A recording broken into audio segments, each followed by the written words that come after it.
এখন ইবাদত নিয়ে মারামারি আছে না নাই? একটু ধ্যান দেন আমাদের দিকে, আছে না নাই? কিছু লোক এখানে হাত বাঁধে, কিছু লোক এখানে হাত বাঁধে, আর যারা এখানে হাত বাঁধে তারা বলে আমরা সহি হাদিসে আমল করি, বলে কি বলে না? কিন্তু বাপের বেটা একটাও সহি হাদিস দেখাতে পারবে না। এটা সহি হাদিসের নামে আপনাকে ধোকা দেওয়া। কোন সহি হাদিস নাই বুকের উপরে হাত বাঁধা। আর আমরা নাভির নিচে বাঁধি কি বাঁধি না? আচ্ছা, নাভির নিচে হাত বাঁধার সহি হাদিস একটা না দুটা না, আমি খুঁজেছি তো আমার ক্ষুদ্র জ্ঞান অনুযায়ী নাভির নিচে হাত বাঁধার 4টি সহি হাদিস পেয়েছি। জোরে বলেন সুবহানাল্লাহ। মুসান্নাফ ইবনে আবি শাইবার 4939 নম্বর হাদিস, নাভির নিচে হাত বাঁধার সহি হাদিস। তাবেঈন নাভির নিচে হাত বেঁধেছেন, সহি হাদিসে আছে। সাহাবা নাভির নিচে হাত বেঁধেছেন, সহি হাদিসে আছে। আর একটি কথা মনে রাখবেন, এই জমিনের মাটিতে যারা হানাফি মাযহাব অনুযায়ী নামাজ পড়ে, দুনিয়ার নামাজ ভুল হতে পারে, হানাফিদের নামাজ কোনোদিন ভুল হবে না। কেন? তোমরা নামাজ তোমাদের শেখদের লেখা কিতাব পড়ে শিখেছো, তোমাদের মুন্সিদের লেখা কিতাব পড়ে শিখেছো। তোমাদের মুন্সি তো ভুল লিখে দিলে তোমার নামাজ ভুল হয়ে গেল। কিন্তু ইমামে আজম আবু হানিফা রাহমাতুল্লাহি তাআলা আলাইহি নামাজ কিতাবে দেখে পড়েননি। ইমামে আজম আবু হানিফা আল্লাহর নবীর 17 জনের চাইতে বেশি সাহাবাকে দেখে নামাজ শিখেছেন। জোরে বলেন সুবহানাল্লাহ।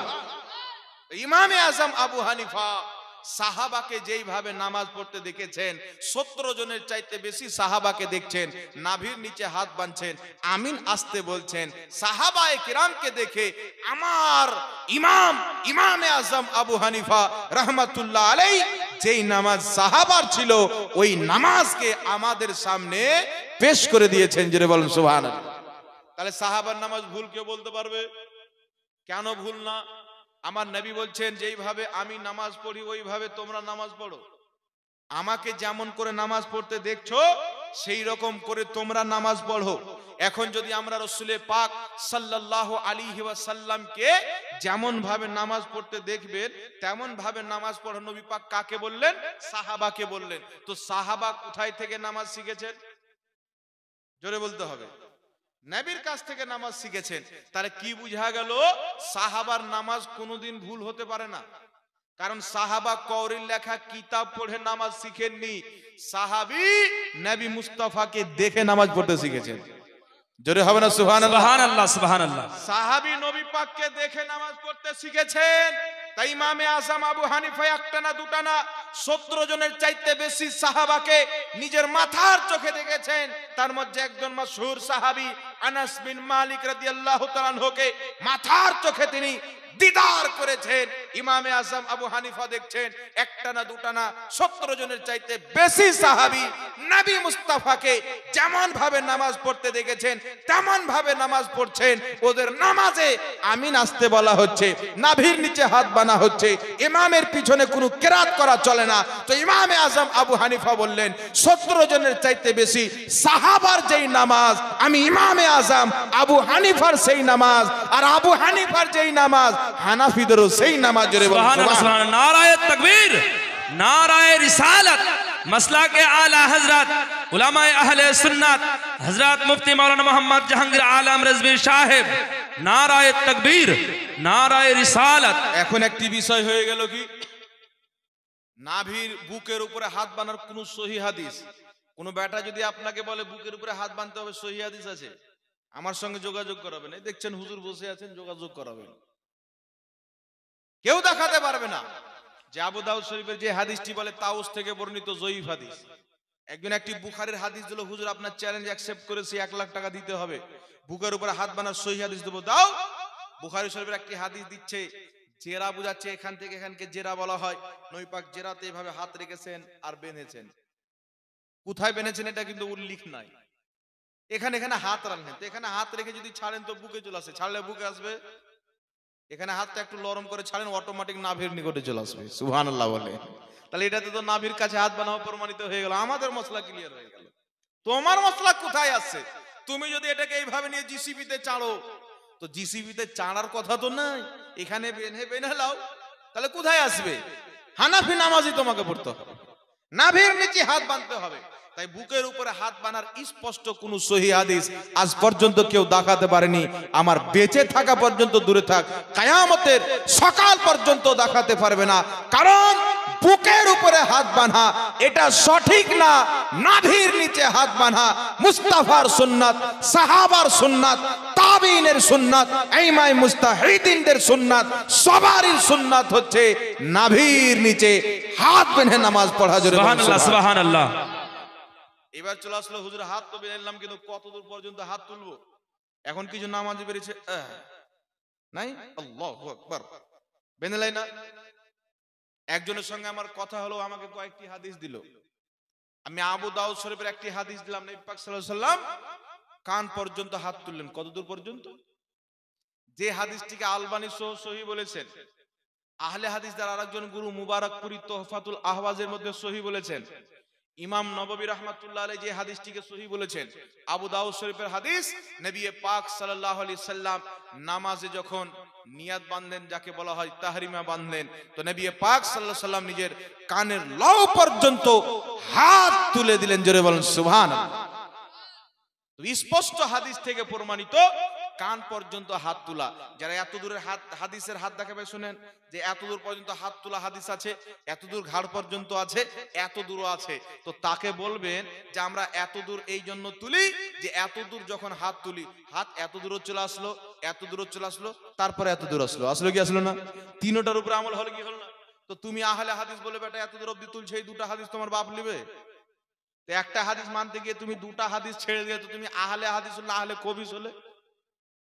কথা বলেন, আহলে হাদিস না আহলে খবিস হলো?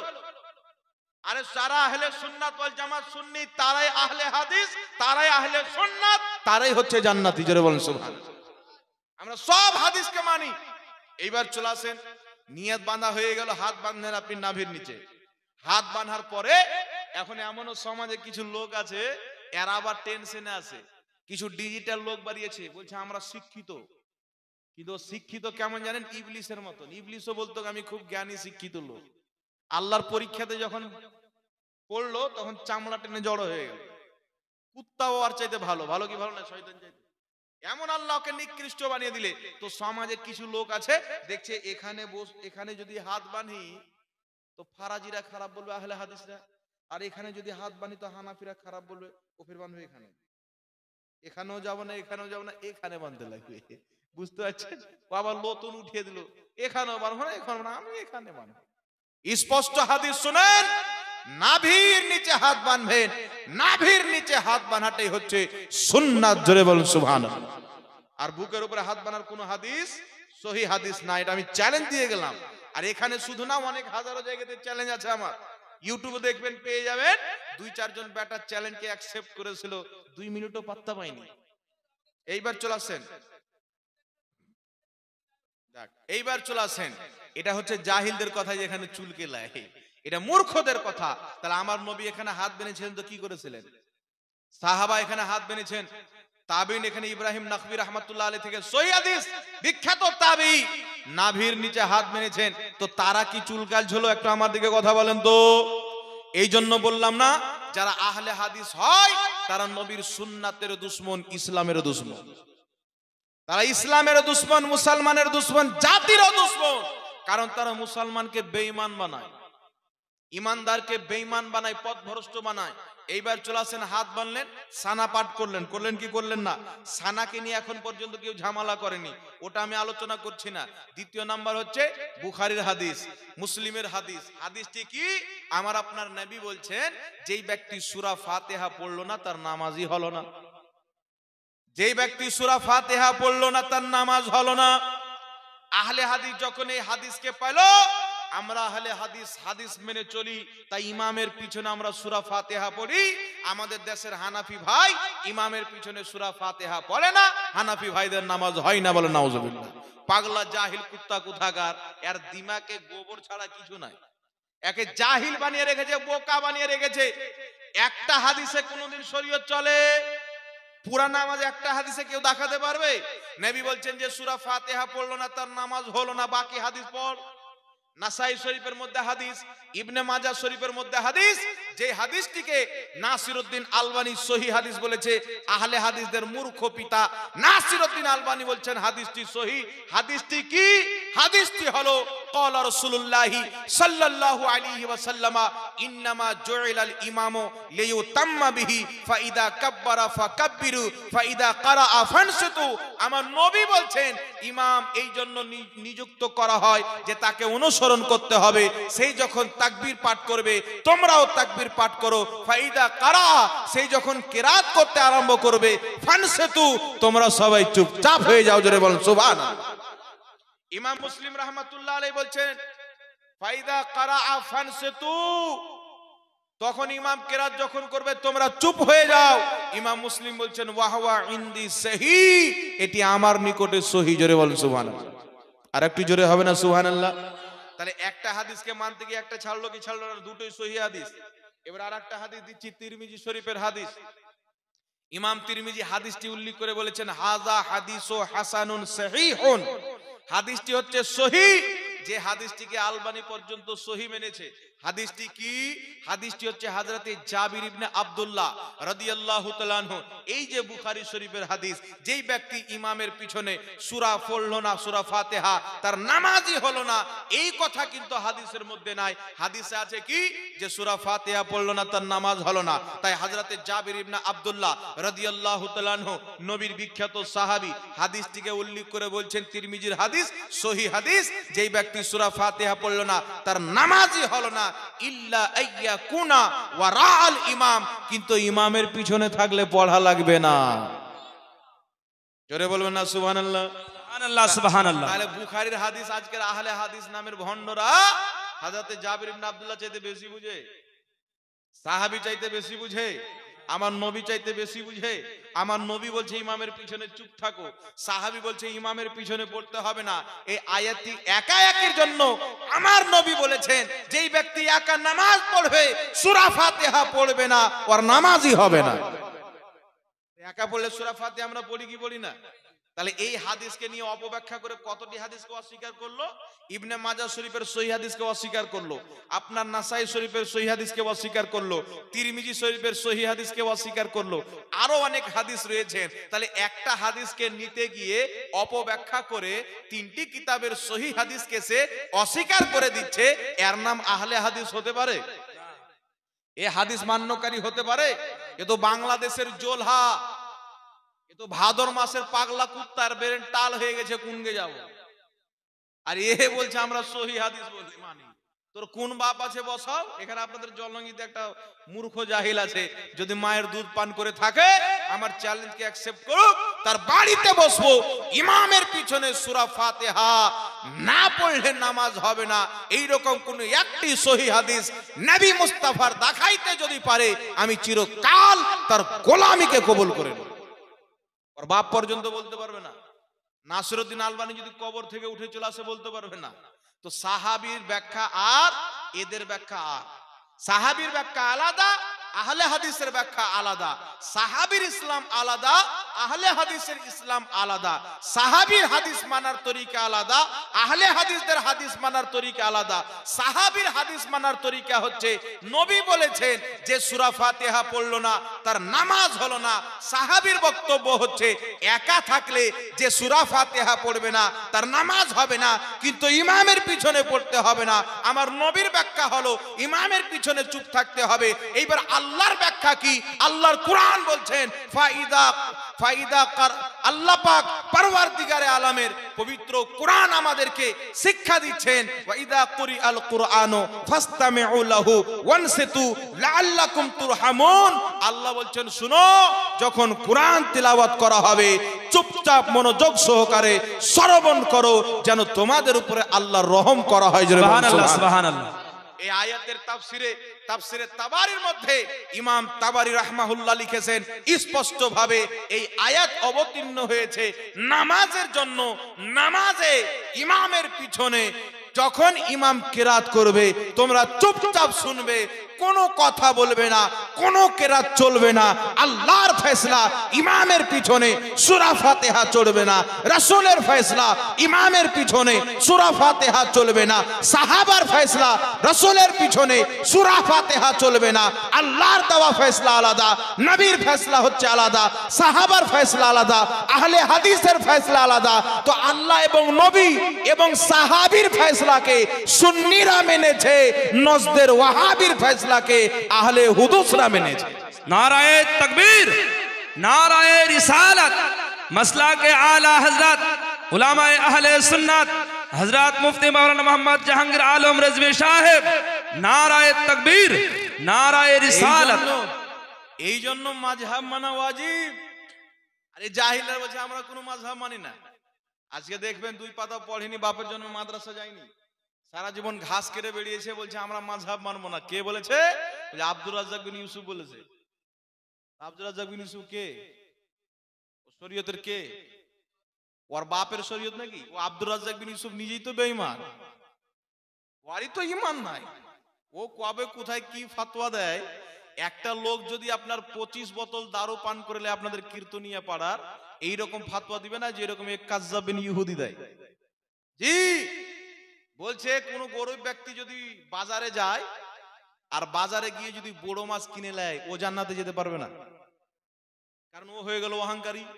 আর কোন ধনী ব্যক্তি গিয়ে যদি ছোট মাছ কিনে, ও আর জান্নাতে যেতে পারবে না।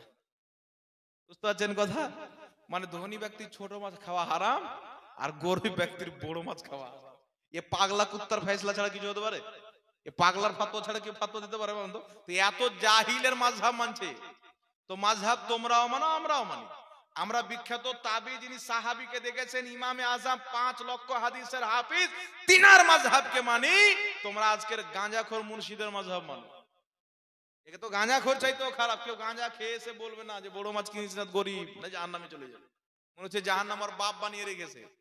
আর ওকে বলেছে বেটা কেউ যদি বড় মাছ কিনে গরিব থাকে, ওকে আমি জাহান্নামে নিয়ে যাবো। জাহান্নামটা ওর বাপের না আল্লাহ। তাহলে এই জাহিলি ফতোয়া দিচ্ছে। বলছে গাভীর প্রস্রাবে যদি পুরো জামা, পুরো কাপড়টাকে, চাদরটাকে ভিজিয়ে গায়ে দিয়ে নামাজ পড়েলেন, তো আপনার নামাজ হয়ে যাবে। এই গাধাটা ফতোয়া দিয়েছে, ভাদর মাসের বোকা। তো এত বড় জাহিলকে আল্লাহ নিজের মাথার পীর বানিয়ে রেখেছে। এই জাহিলকে এত অন্ধভাবে বিশ্বাস করে, এই যদি কালকে বলে আপন খালাকে বিয়ে করে যায়, 2-4টা আহলে হাদিস শুনবেন খালাকে বিয়ে করে নিয়েছে। এত অন্ধভাবে তাকে বিশ্বাস করে। নচেত এইগুলো কথা মানার, জোরে বলেন মানার কথা, এমন এমন কথা ব্যবহার করছে। তাই ব্রাদার, মাযহাব মানা কি ওয়াজিব। আহলে হুদুস তা আহলে হুদুস, যদি মাযহাব না মানে শরীয়তে আমল করতে পারবেন। আমি একটি কথা বলছি শুনেন। একটি হচ্ছে কাফিজুত তাহান, আটার মশলা। আমার নবী বলছেন আটার বদলাতে আটা নিতে পারবে না। আটা পিষে দিলেন, ওর বদলাতে আটা নেওয়া কি নাজায়েজ আছে। আটা কে বলা হয় কি? কাফিজুত তাহান। যে আটার বদলাতে আটা পিষে দিলাম, যে আমি 5 কিলো আটা পিষে দিলাম, 1 কিলো নিয়ে এলাম, এটা জায়েজ নাই। আমার নবী কি বলেছেন? আটার বদলাতে আটা নেওয়া যাবে না। এই হাদিস থেকে বোঝা যায় যে কাউকে আপনি আম পেড়ে দিলেন, 2 কুইন্টাল আম পেড়ে দেওয়ার পরিশ্রমে ওর বদলাতে আম নিতে পারবেন না। আপনার ধান কেটে দিল, ধান কেটে দেওয়ার পরিশ্রমে আপনি ধান নিতে পারবেন না। গম কেটে দিল, গম কেটে আপনি গম নিতে পারবেন না। কালাই কেটে দিল, কালাই হয় আপনাদের দিকে, কালাই কেটে দিলে ওর বদলাতে আপনি কালাই নিতে পারবেন না। এই হাদিস থেকে এটাই তো প্রমাণ হয়। নবী পাক সাল্লাল্লাহু আলাইহি সাল্লাম বলছেন যে আটার বদলাতে আটা নিতে পারবে না। তাহলে যিনি কোনো জিনিস ধান কেটে দিলেন, ধানের বদলাতে ধান নিতে পারবেন না, আমের বদলাতে আম নিতে পারবেন না, কালাই কেটে দেওয়ার বদলাতে কালাই নিতে পারবেন না, ভুট্টা কেটে দেওয়ার বদলাতে ভুট্টা নিতে পারবেন না। এটাই তো প্রমাণিত হলো এই হাদিস থেকে। নবী পাক বলছেন আটার বদলাতে আটা নিতে পারবেন না। আটা পিষে দিলেন 5 কিলো 10 কিলো, বলছেন 1 কিলো নেবো। নবী পাক বলছেন এটা লাওয়া কি জায়েজ নাই, হারাম। তাহলে এখন আমাদের লাই কিলাই না, ধান কেটে ধান লাই কিলাই না, মাকই কেটে মাকই লাই কিলাই না, ভুট্টা যাকে বলেন আপনারা। তারপরে আপনার আর কিছু কেটে, যে কোনো ফসল কেটে ওর বদলাতে ফসল দেওয়া হয় কি হয় না? একটু জোরে হয় কি হয় না? তাহলে এটা জায়েজ কেন হয়ে গেল? জায়েজ হলো এটা উমুমে বালওয়ার মধ্যে চলে আসলো। কার মধ্যে? উমুমে বালওয়া, মানে আওয়াম খাওয়াস, পাবলিক আলিম সবাই এটার উপর আমল করতে লেগেছে। তার কারণে যেটা নবীর হাদিস যে আটার বদলাতে আটা নিতে পারবেন না, এই মশলাটাকে শুধু আটার উপরে ফুকাহায়ে কেরাম খাস করে দিয়েছেন। কে খাস করেছেন? ফুকাহায়ে কেরাম হাদিসটাকে শুধু আটার উপরে খাস করে দিয়েছেন। এখন পর্যন্ত আটা পিসা আটার বদলাতে আটা নিতে পারবেন না, কিন্তু ধান কেটে ধান নিতে পারবেন, কালাই কেটে কালাই নিতে পারবেন। কেন? এটা উমুমে বালুয়ার মধ্যে পড়ে গেল। আম পাবলিকও এটা করতে লেগেছেন, আলিমুল মাও করতে লেগেছেন। তাহলে সমস্ত উম্মতকে তো জাহান্নামী বানানো যাবে না, কারণ রাসূল পাক বলেছেন যেই কাজটিকে মুসলমান পছন্দ করে আমার আল্লাহ ওই কাজকে পছন্দ করে নেয়। জোরে বলেন সুবহানাল্লাহ। সুবহানাল্লাহ সুবহানাল্লাহ। তাহলে কি বুঝতে পারলেন? যে কাজটা হাদিস থেকে নাজায়েজ প্রমাণ হয়ে যায়, নিষেধ প্রমাণ হয়ে যায়, উমুমে বালওয়ার খাতিরে ফুকাহায়ে কেরাম হাদিসকে আটার উপরই খাস করে দিয়ে বিভিন্ন জিনিসকে জায়েজ করে দিলেন। জোরে বলেন না সুবহানাল্লাহ। তাই এখন পর্যন্ত আপনাদের দিকে হয় কি হয় না আমি জানি না, আমার ছাগল আপনি নিয়ে গেলেন, আপনার বাড়ি পুষতে পুষতে দুটো ছাগল হলো, একটা আপনি রেখে নিলেন, একটা সোহা আমাকে দিয়ে দিলেন, এটা জায়েজ নাই। এটা জায়েজ নাই। ছাগলের বদলাতে ছাগল চলবে না, নবীর হাদিস থেকে প্রমাণিত। এখন বলবেন কেন চলবে না? তো মাকই কেটে মাকই, ধান কেটে ধান, কালাই কেটে কালাই চলে গেল কেন? এটা সবাই আর উপরে আমল করতে লেগেছেন, তাই উমুমে বালওয়ার মধ্যে চলে এসেছেন। কিন্তু এখন পর্যন্ত বকরির বদলাতে বকরি এটা কিন্তু আম হয়নি, উমুমে বালওয়ার মধ্যে পড়েনি। এটা ব্যাপক হারে সবাই এটা কিন্তু করে না।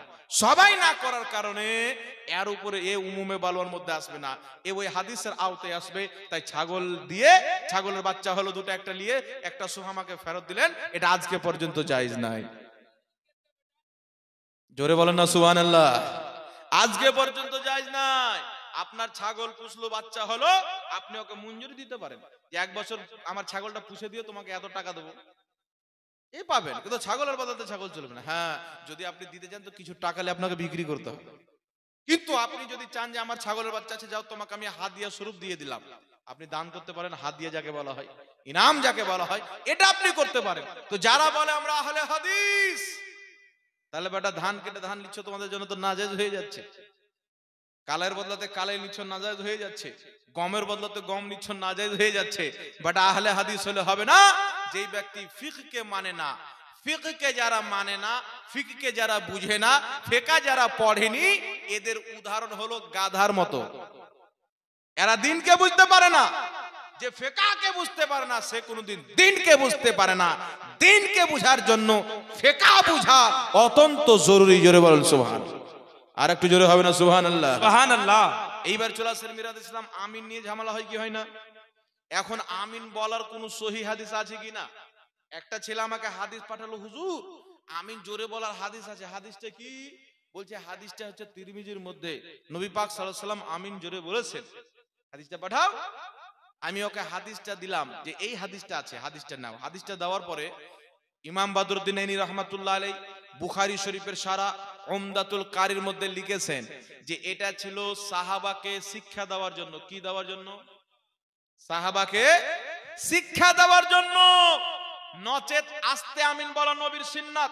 সুনানুল কুবরার মধ্যে হাদিস, হাকিম আল মুস্তাদরাকের মধ্যে হাদিস। ওয়াইল ইবনে হুজার রাদিয়াল্লাহু তাআলা আনহু নিজের পিতা থেকে বর্ণনা করেন, আমার আপনার নবী সাল্লাল্লাহু আলাইহি ওয়াসাল্লাম গায়রিল মাগদুবি আলাইহিম ওয়ালা দাল্লিন পাঠ করলেন, ফাকালা আমিন, তারপরে আমিন বললেন, খাফাদা বিহা সাউতাহু, এবং নিজের আওয়াজকে অতি আস্তে করলেন। জোরে বলেন সুবহানাল্লাহ।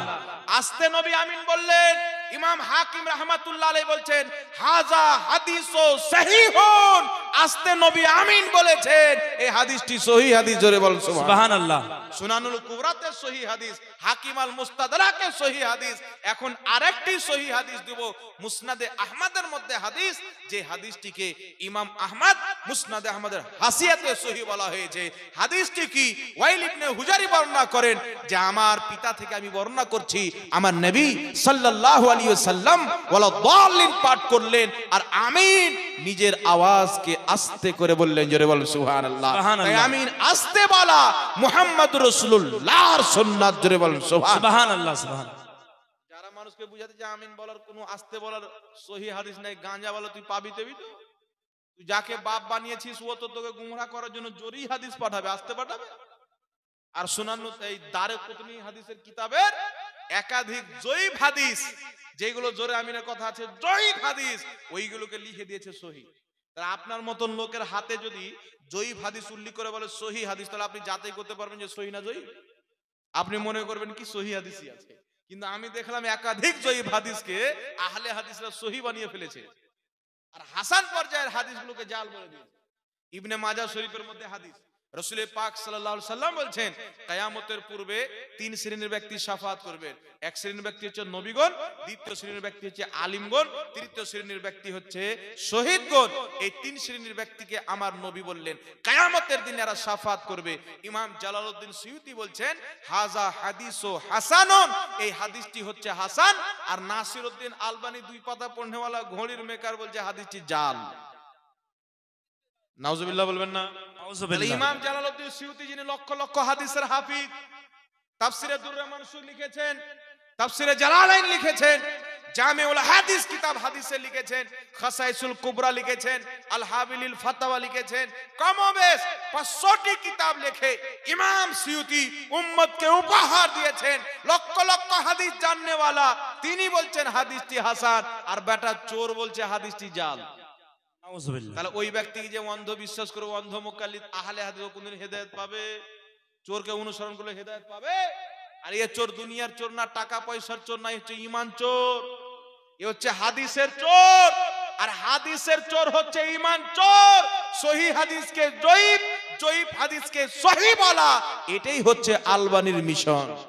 এই কাজ করে যখন মুসলমানের মধ্যে দ্বন্দ্ব লাগিয়ে দিল, তো আপনার সৌদি আরবের বাদশাহ, যে আমেরিকার তালওয়া চাটনেওয়ালা, ইসরায়েলের পাও চাটনেওয়ালা, তাকে ডেকে বিশ্ববিখ্যাত মুহাদ্দিসের অ্যাওয়ার্ড দিয়ে সম্মানিত করলো।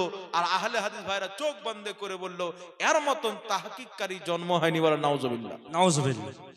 এটা তাহকিককারী, যে ইমামদের সহিহ বলা হাদিসকে জাল বলবে, আর তাহকিকে লাত মারবেন কি মারবেন না? এ তাহকিক এই জন্য করে যে মানুষকে সঠিকটা দিব। এ তাহকিক এই জন্য করেছে যে মুসলমানের মধ্যে দ্বন্দ্ব লাগাবো। মুসলমান যত লড়বে, ইসরায়েল তত অস্তিত্ব আসবে, মজবুত হবে, শক্তিশালী হবে, আমেরিকা শক্তিশালী হবে। সমস্ত চক্রান্ত হচ্ছে ইহুদিকে খুশি করা, খ্রিস্টানকে খুশি করা।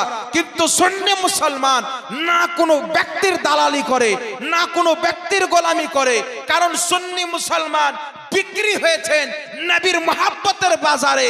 যাকে নবীর মহব্বত খরিদ করে নাই, পৃথিবীর কোনো দাওলাত খরিদ করতে পারে না। জোরে বলুন সুবহানাল্লাহ। আর এরা বিক্রি হয়ে গেছে কোথায় জানেন? রিয়ালে, সৌদি আরবের টাকাতে। জি, আপনি বলেন হুজুর কি করে ইহুদির দালাল বলতে পারেন?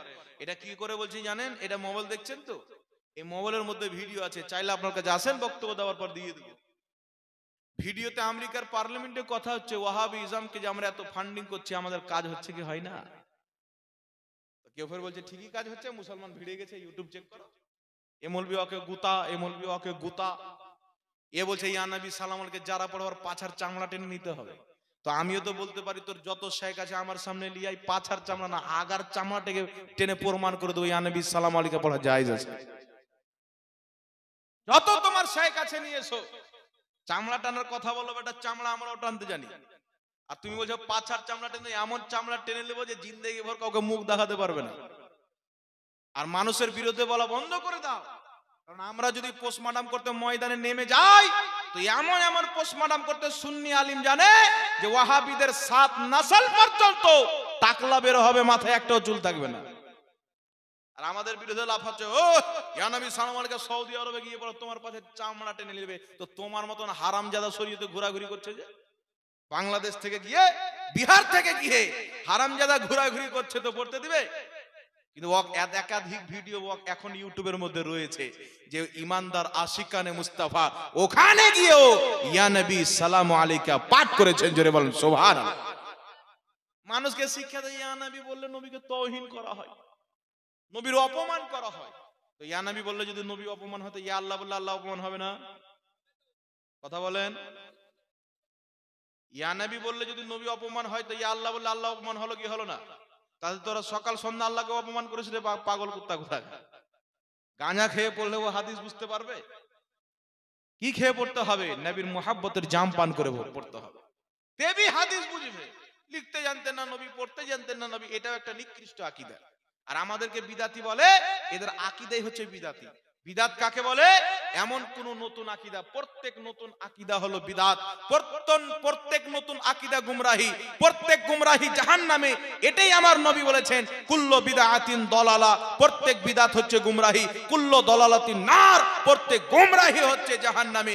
এটাই আমার নবী বলেছেন। তাই আহলে হাদিসদের আকীদা একেবারে বিদাতি আকীদা। তারা বলেছেন নবীর ওসিলা দিয়ে দোয়া করা চলবে না। এই কথাটি তাবরানী শরীফের সহিহ হাদিসকে মিটানোর চেষ্টা করা হয়েছে, কারণ তাবরানী শরীফের মধ্যে হাদিস, সাহাবী নবীর ইন্তিকালের পর নবীর ওসিলা দিয়ে দোয়া করেছেন। সুবহানাল্লাহ, এটা সহিহ হাদিস। তাহলে সাহাবী নবীর ওসিলা দিয়ে দোয়া করলেন, সহিহ হাদিস। মুন্সি বলছে দোয়া করা যাবে না। হাদিসের বিপক্ষে আকীদা হলো কি হলো না? হাদিসের বিপক্ষে হওয়ার কারণে বিদাতি আকীদা।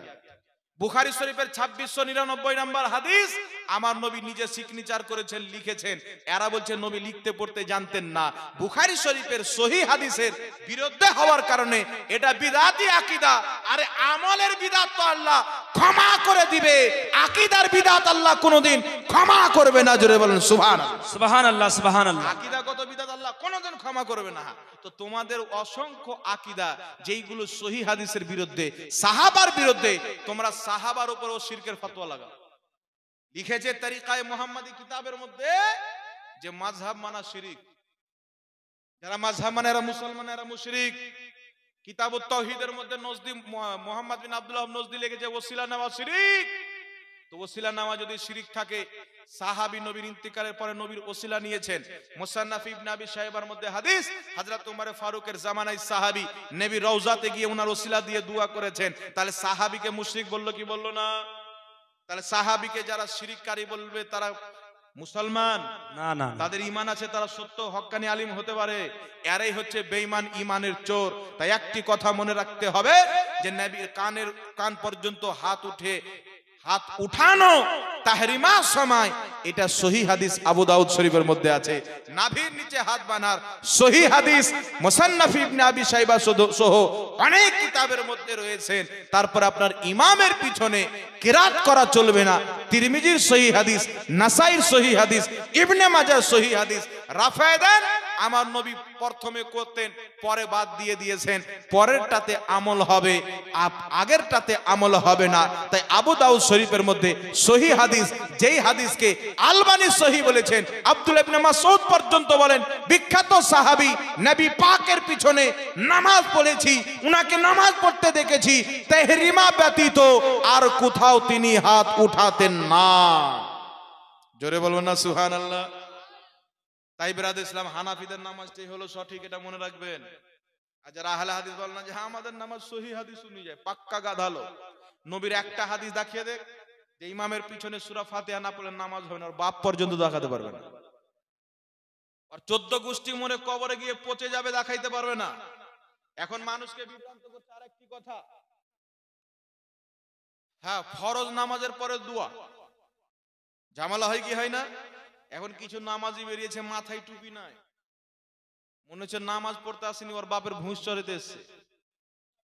আর জামা হাফ প্যান্ট, আর ই তো বলিয়েন না আপনার কতদূর পর্যন্ত উঠায়, যতদূর প্রয়োজন নাই ততদূর পর্যন্ত উঠেন। একটি কথা মনে রাখবেন, আপনি নামাজ পড়তে গিয়ে প্যান্টকে গিটালেন, প্যান্ট গিটিয়ে কেউ যদি নামাজ পড়ে ওর নামাজ হবে না। প্যান্ট গিটিয়ে নামাজ পড়লে নামাজ হবে না, নামাজ ওয়াজিবুল আদা হবে। প্যান্ট গিটিয়ে পড়েন বা হাতের এটা গিটিয়ে পড়েন। রাসূল পাক নিষেধ করেছেন তোমরা জামা গুটিয়ে নামাজ পড়িয়ে না। সুবহানাল্লাহ বলেন না। তার কারণে কেউ যদি জামা গুটিয়ে নামাজ পড়ে তার নামাজ হবে না। এখন হলো যে জামা যদি টাকনুর নিচে থাকে তো কি হবে? আমার নবী বলছেন যারা টাকনুর নিচে জামা পড়ে তারা জাহান্নামী, তারা জাহান্নামী। আবু বকর সিদ্দিক রাদিয়াল্লাহু তাআলা আনহু ছুটে আসলেন, মুসলিম শরীফের মধ্যে লেখা আছে, ছুটে আসলেন, হুজুর আমি আবু বকর সিদ্দিকের যে কি বলে এটাকে আপনারা পায়জামা, ওটা তো টাকনুর নিচে চলে আসে, এটাকে টাকনু বলে না কি আছে, টাকনুর নিচে চলে আসে, তাহলে আমার জন্য কি আমিও তাহলে জাহান্নামী হব? এটা ওনার উদ্দেশ্য ছিল জিজ্ঞাসা করা। রাসূল পাক বললেন তোমার জন্য না, যারা অহংকারের নিয়তে টাকনুর নিচে জামা পড়বে তারা জাহান্নামী। আর যদি অহংকারের নিয়ত না থাকে, যদি অহংকারের নিয়ত থাকে টাকনুর নিচে জামা হারামের অন্তর্ভুক্ত। আর যদি আপনার অহংকারের নিয়ত না থাকে, টাকনুর নিচে চলে গেছে, তাহলে মাকরুত তানজিহি, এতে কোনো গুনাহ নাই। বুঝতে পারলেন? আর এরা একটা হাদিস পড়েছে যে টাকনুর নিচে জামা পড়লে জাহান্নামী। কিন্তু আবু বকর সিদ্দিক এসে বলছেন, হুজুর আমার তো জামা টাকনুর নিচে চলে যায়। নবী পাক বলছেন তোমার জন্য না, কারণ তোমার নিয়ত অহংকারের থাকে না। কারণ আবু জেহেল, উতবা, সাইবার এরা কি অহংকার নিয়তে টাকনুর নিচে পর্যন্ত জামা পড়তো?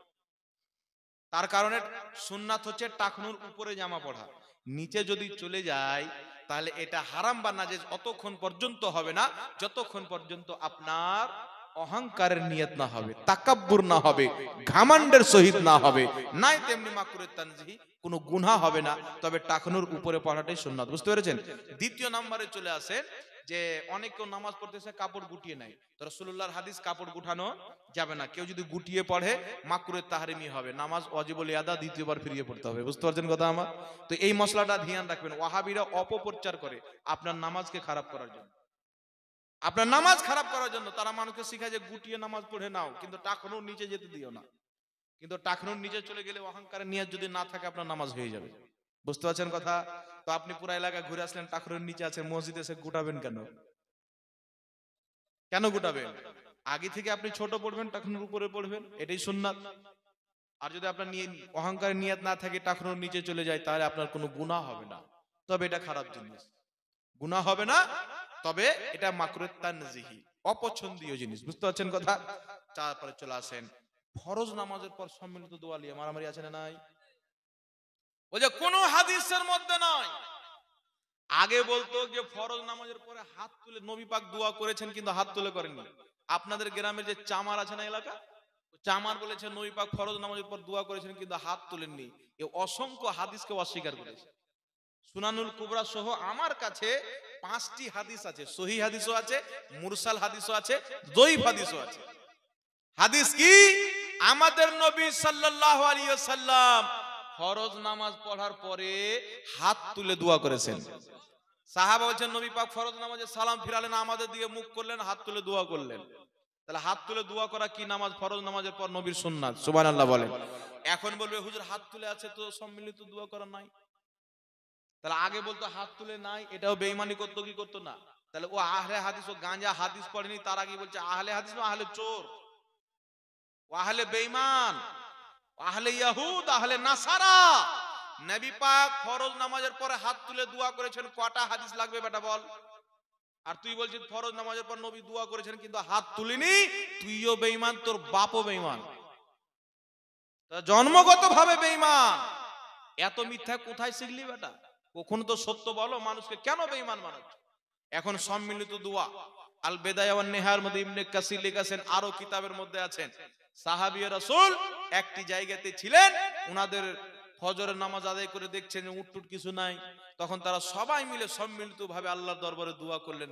ফজর নামাজের ফরজ নামাজ আদায় করার পর, জোরে বলেন সুবহানাল্লাহ, যেমনই আল্লাহর দরবারে দোয়া করলেন এমন ভাবে দোয়া করলেন যে যা উট চলে গেছিল, সামান কোথায় কোথায় কে নিয়ে চলে গেছিল, কি কি হয়েছিল, সব জিনিস ফরজ নামাজের পরে দোয়া করার বরকতে আল্লাহ ফিরিয়ে দিয়েছে। সুবহানাল্লাহ, সুবহানাল্লাহ। কারণ আমার নবী মুস্তাফাকে জিজ্ঞাসা করা হলো, হুজুর দোয়া কখন কবুল হয়?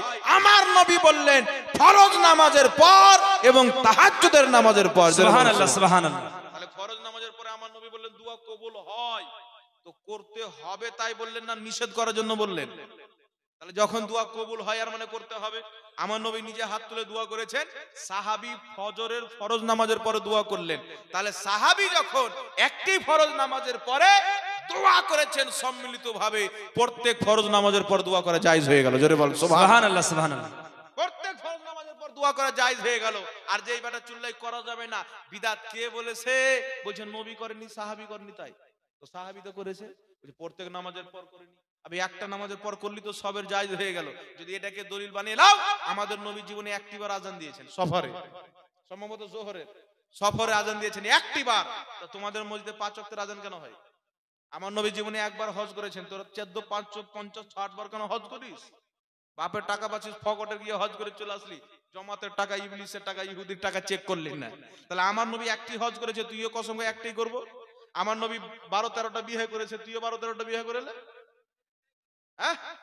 তাহলে এরা হচ্ছে জাহিল। বুঝতে পারছেন? এক সাহাবায়ে রাসূল ফজরের ফরজ নামাজের পর দোয়া করেছেন সম্মিলিত। প্রত্যেক ফজর নামাজের পর সম্মিলিত দোয়া করা সুন্নাতে সাহাবা, জায়েজ, মুস্তাহাব। সুবহানাল্লাহ, সুবহানাল্লাহ। বুঝতে পেরেছেন কথা আমার? কিন্তু যারা বলে দোয়া করা চলবে না, বলেন কে বলেছেন? সাহাবী করেনি তো, যুগ যুগ থেকে ইমামগণ করেছেন, ওনারা বুঝতেন না? শরীয়ত তোমার বাপের ঘর থেকে এসে না, ওনারা নিয়ে এসে। যারা শরীয়ত নিয়ে এসে তারা দোয়া করছে আর তুই বিপক্ষে যাচ্ছিস। সাহাবী করেননি, নবী পাক করেননি। নবী পাক ফরজ নামাজের পর হাত তুলে দোয়া করেছেন, তাই ফরজ নামাজের পরে হাত তুলে দোয়া করা নবী পাকের তরিকা। সাহাবা সম্মিলিত দোয়া করেছেন, তাই সম্মিলিত দোয়া করা সাহাবার তরিকা। জোরে বলেন সুবহানাল্লাহ। আর আমার নবী বলেছেন মা আনা আলিহি ওয়া সাহাবী, 73 ফিরকার মধ্যে কুল্লুহুম ফিন্নার, সবাই জাহান্নামে যাবে ইল্লা মিল্লাতান ওয়াহিদা, একটি জান্নাতে যাবে। মা আনা আলিহি ওয়া সাহাবী, যে আমার সাহাবীর তরিকাতে চলবে তারাই হবে জান্নাতি। নামাজের পরে হাত তুলে দোয়া করা মুস্তাফার তরিকা, সম্মিলিত দোয়া করা সাহাবার তরিকা, মুস্তাফার তরিকা, সাহাবার তরিকাতে চলনেওয়ালা জান্নাতি সুন্নি জামাত। জোরে বলেন সুবহানাল্লাহ, সুবহানাল্লাহ। তো বেরাদের সাহেবদের মূর্খতা থেকে দূরে থাকবেন, ঈমানকে বাঁচিয়ে রাখবেন। তাই এদের বক্তব্য শোনা আহলে সুন্নাত ওয়াল জামাত, যাদের ঈমান আছে, ঈমানদার সুন্নি, তাদের জন্য জায়েজ নয়।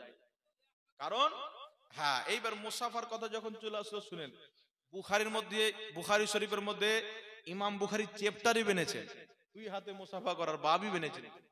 এবং সাহাবায়ে কেরাম 2 হাতে মুসাফা করেছেন।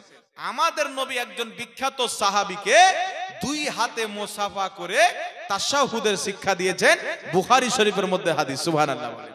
তাই 1 হাতে মুসাফা করা এটা শরীয়ত সুন্নাত সম্মত না, 2 হাতে মুসাফা করা সুন্নাত। তাই বিশ্ববিখ্যাত ফকিহ ইমাম ইবনে আবিদিন শামী রাহমাতুল্লাহ আলাইহি ফতোয়ায়ে শামীর মধ্যে লিখেছেন 2 হাতে মুসাফা করা হচ্ছে সুন্নাত। জোরে বলেন সুবহানাল্লাহ। তাই 1 হাতে মুসাফা না, মুসাফা করবেন 2 হাতে। কয় হাতে? 2 হাতে। বুখারীর মধ্যে হাদিস, সাহাবা থেকেও প্রমাণিত, রাসূল থেকেও প্রমাণিত। তাই যখন কারোর সঙ্গে মুসাফা করবেন 2 হাতে, কোন আহলে হাদিসের সঙ্গে 1 হাতে করলে মুসাফা করবেন না। ওদেরকে তো সালাম দেওয়াই যায় না, তো আপনি কেন মুসাফা করবেন? যে নবী পাকের সঙ্গে বেঈমানি করে, ওনার হাদিসের সঙ্গে ঠাট্টা করে, এদের জন্য আল্লাহর ওয়াঈদ, এই দুনিয়াতেও লানাত, ওই দুনিয়াতেও লানাত। এখন